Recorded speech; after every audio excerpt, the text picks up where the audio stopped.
Hello viewers. Textile Value Chain and Subin, they have come out with this podcast series. And what can be the best thing to happen when Chairman of India ITME Society himself is the opening batsman for us. So first of all, thank you very much Ketan bhai for coming for this podcast. Thank you, Avinash bhai. My pleasure. How things are happening as far as textile engineering industry in India is concerned, and what was the moment which was transformed textile engineering industry of India into some global platform? So, without hesitation, I could simply point out to probably 2004 to 2008.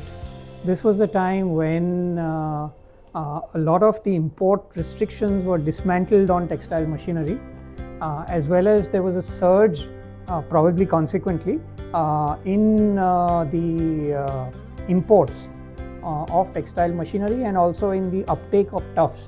Okay. So as a result, it created a little shock in the Indian industry. The manufacturers and the users were suddenly exposed to a whole host of European and Japanese machines coming in, vis-a-vis, without any protection, without any note. And I think that handled well, this could have been a wonderful foundation for the Indian engineering industry.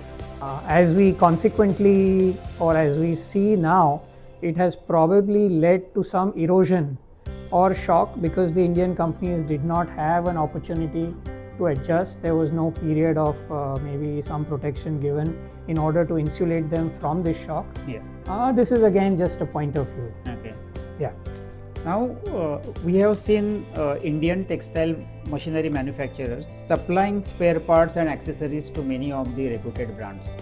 Do you see that now that would transform into a full machine supply or complete supply of capital goods from India for the global markets? Sure.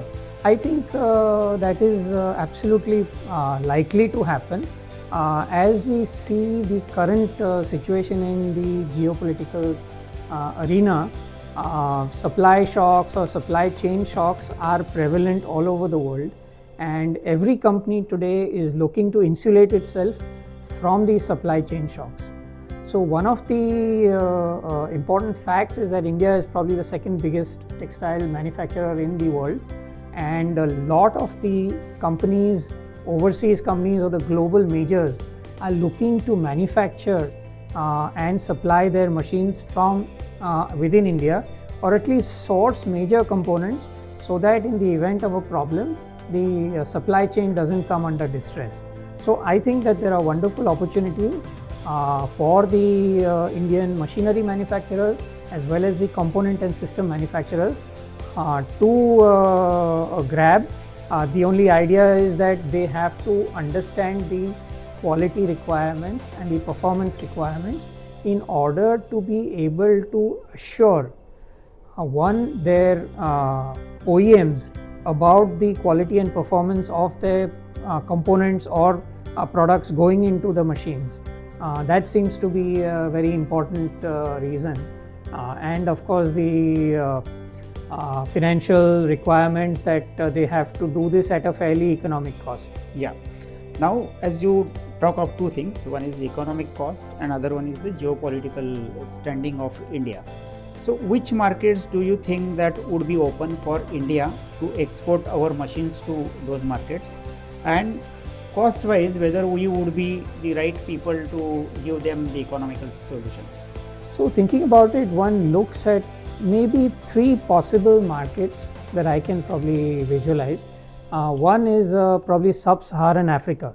Okay. So where you're looking at Ethiopia, Tanzania, Uganda, Rwanda. There are a lot of opportunities. Policies have recently been created to ensure growth of these of the industry in these markets. The government is sincerely exploring options for the industry to progress, and an important positioning is the fact that these industries don't really need Swiss precision or European precision, which is engineered and geared for the European labor economic situation. So what is perceived or what we perceive is that the Indian products are likely to be able to offer excellent value at a very, very reasonable cost, and that should be an attractive point for this segment. The other segment I can think about, the second one is probably Bangladesh. So Bangladesh, in terms of, it's one of the largest garment makers in the world, but the upstream capabilities are still limited. They depend on a lot of imports for these upstream products, and I think that again, being in very close proximity to India and also being culturally akin, I think there are some wonderful opportunities for the machinery makers and accessories and component suppliers of India to do well in the market for Bangladesh. And the third, probably not so visible but becoming slowly popular, is the region of Central Asia. Okay. One looks at countries, particularly Uzbekistan, where the industry is definitely growing. Of course, they've been going through some minor ups and downs, but the investments have grown, the capabilities have grown, and I think that these countries also offer or we are in the position of having good diplomatic and cultural relations with these countries. So I think that these three countries probably, so Sub-Saharan Africa, Bangladesh, and probably Central Asia led by Uzbekistan, seem to be promising export destinations. Okay, that's really great. Now coming to the skill set which is required, whether Indian textile technologists have that skill set to understand the mechanism of the machines. I believe they have, because most of the time we have produced these machines. But nowadays, the way the generation of new machines is coming up, they are coming with a lot of data analytics. They are coming out with a lot of electronics items. So whether textile engineers which would be produced in coming years, they should know more of textile engineering, mechanical engineering, or also the data related electronics. So I think that now it's almost mandatory that graduates or students of textile engineering have to have access to IT subjects. For example, I think when it comes to design, probably we are looking at subjects like mechatronics. Also, what we notice is that, let's say for example, in a shuttleless loom, so a shuttleless loom like an airjet loom operating at maybe 1200, 1500 picks per minute sometimes can generate several gigabytes of data in every shift coming from all the various sensors in the machine. So what happens is that if an engineer or if a manager or somebody looking after the technology is able to sift through that data, analyze it, and convert it into actionable plans, then I think you will see the real value. Otherwise, that data is simply wasted. So it is going to become mandatory for the textile technologist when they are learning to not only learn about basic technology or basic engineering or textile engineering, but also a lot about IT and data and how machines gather data and how to analyze that data. So this is going to be important, but of course all this is going to be bound by the physics of fiber and fabric somewhere or the other. Yeah, of course. Yeah. So when you said physics of fiber, also there is one question. How things are happening with the natural fibers? Now everybody is talking of sustainability. Whether do you feel that natural fibers would be playing important role in coming years? So I think this is always a debatable point. The proponents of synthetic fibers always harp on the fact that there is always a limit to the production of natural fibers, and if we want to expand beyond that, there is no option but to get into synthetic fibers. Each one has its own proponents and opponents, their own pros and cons. For example, we know very well about cotton is that the amount of one statistic which is flouted is the amount of water that is Yeah. required, for cotton to grow. On the other hand, the worry about the biodegradability of synthetics Yeah. and the introduction of microplastics into the environment, whether it is air or Yeah. whether it's water, is always a point of concern. So somewhere we will have to improve our science, somewhere we will have to improve our technology to resolve some of these issues before we can take a real call as to which is better for the environment. Yeah. But the fact is that both for the perceivable future, short term perceivable future, I think both are going to be part of our lives. Of course. And I think there are efforts from both the sides Right. to improve man-made fiber. Absolutely. As And well as we are to- seeing, for example, the development of options like banana or jute or bamboo, as well as other technologies, hemp. Yeah. And on the synthetic side, we are seeing polycot or cot feel kind of fabrics. So which means that there is slowly becoming, a kind of a blend. We see the proliferation of viscose and rayon. So the worlds are moving closer together, but there are still some boundaries in between them. Yeah. Now coming to the machinery manufacturing sector of India, we have seen that for generations and generations companies are producing machines. What is your take whether the next generation of the owners like you would be happy to be in textile engineering field? And second thing is that what is your advice to them, those who are coming newly into textile machinery manufacturing? So couple of things. I think that today's machinery maker is no longer a metal bender. Yeah. Because if you remain a metal bender, you're going to be very quickly overtaken by the Chinese in terms of costing. You also, apart from kind of providing the basic machine frame, you also have to provide so much overhead services and products into your machines, where this is exactly what is happening in the current kind of offerings by the European and Japanese makers. Yeah. So for the kind of Indian machinery maker, there is really no option but to move quickly into this arena. Yeah. And unless they do so, I think it's going to be a challenge. Okay. One of the first things that I would advise the entrepreneur is to specialize ruthlessly. In terms of today, an entrepreneur cannot succeed by becoming a generalist. So the advice is always select a sub-segment or a sub-segment of the industry that you want to specialize on, and then, as I mentioned, specialize ruthlessly so that you want to be the best in that segment, not only in the country but in the world. Once you have that position, then your customers will come to you. Secondly, again, you're not offering simply a machine. You have to remember that you're offering a package along with the machine, the software, the maintenance. So the customer, wherever the customer is, for example, you have a customer maybe in Ichalkaranji or maybe in Surat or maybe in any of the markets, basically they are not interested only in the machine.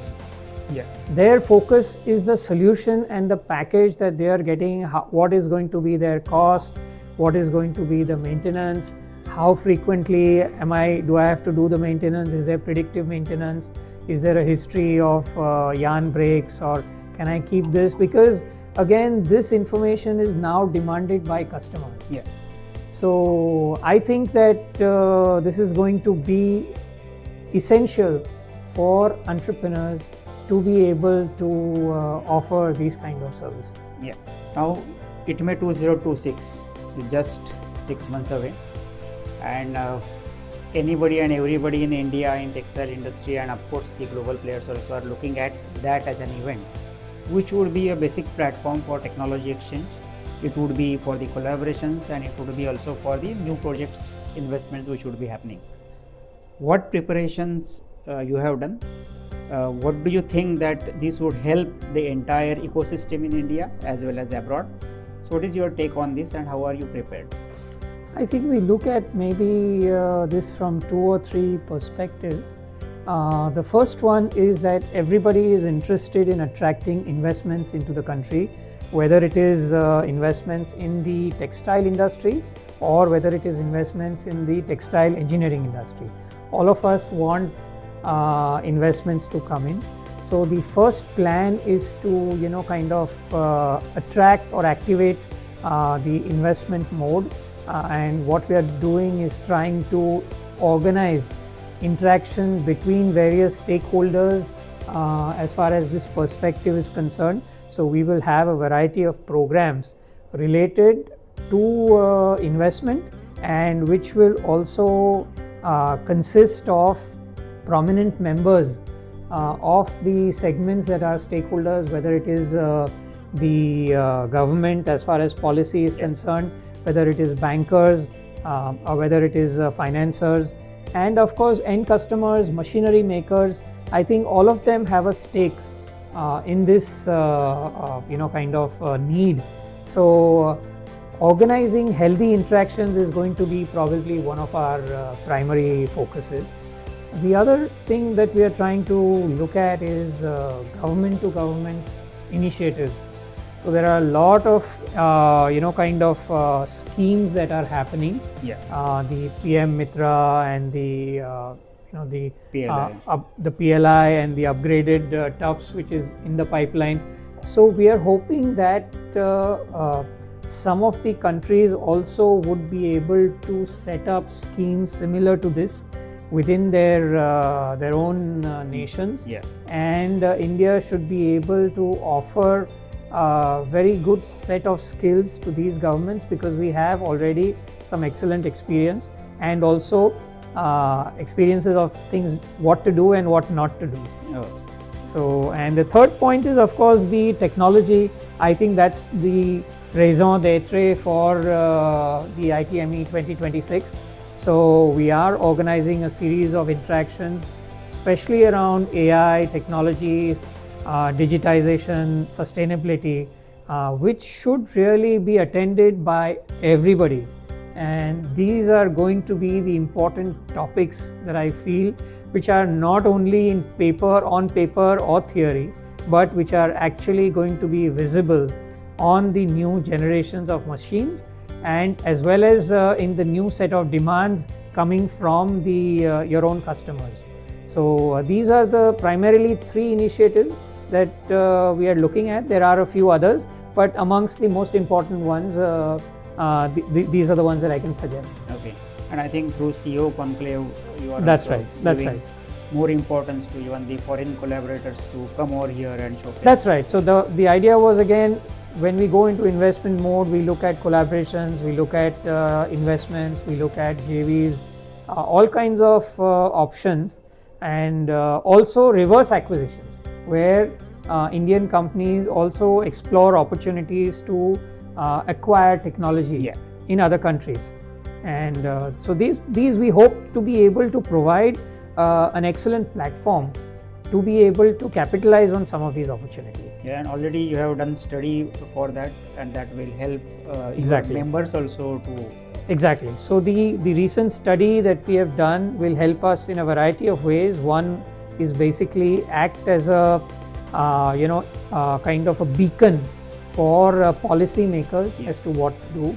Also to act as a moral compass or an indicator within the industry as to what are the shortcomings, where do we need to improve, where should we focus our investments on, where is the industry going. This should be, I think, also able to help the industry itself. One more thing, Ketan bhai, what you people are doing, which is admired by almost entire country, is that you are taking care of the education. So whichever are the educational institutes who are participating in textile industry, you people are also admiring them, giving them platform to participate. You are giving platform for the students to come over there and understand how the technological advancement is happening. And at the same time, you are also giving awards. So these awards are given for the skills. So can you just throw some light on that? Sure. So basically we find, and as is known universally, students are the future of tomorrow as far as not only the textile industry but all industries. Yeah. And we realize that we have to, in the textile industry, whether it is the user industry or the engineering industry, undertake special efforts and extra efforts to be able to attract students in such a way that they are able to feel comfortable not only with their career paths but also with their economic development. Yeah. So this is something that we want to do. We want to exhibit and show to students that there is a lot of future in the textile industry. It's not a dead industry, and with the advent of AI and the modern manufacturing techniques, data analytics, I think that students should have an attractive kind of career ahead of them.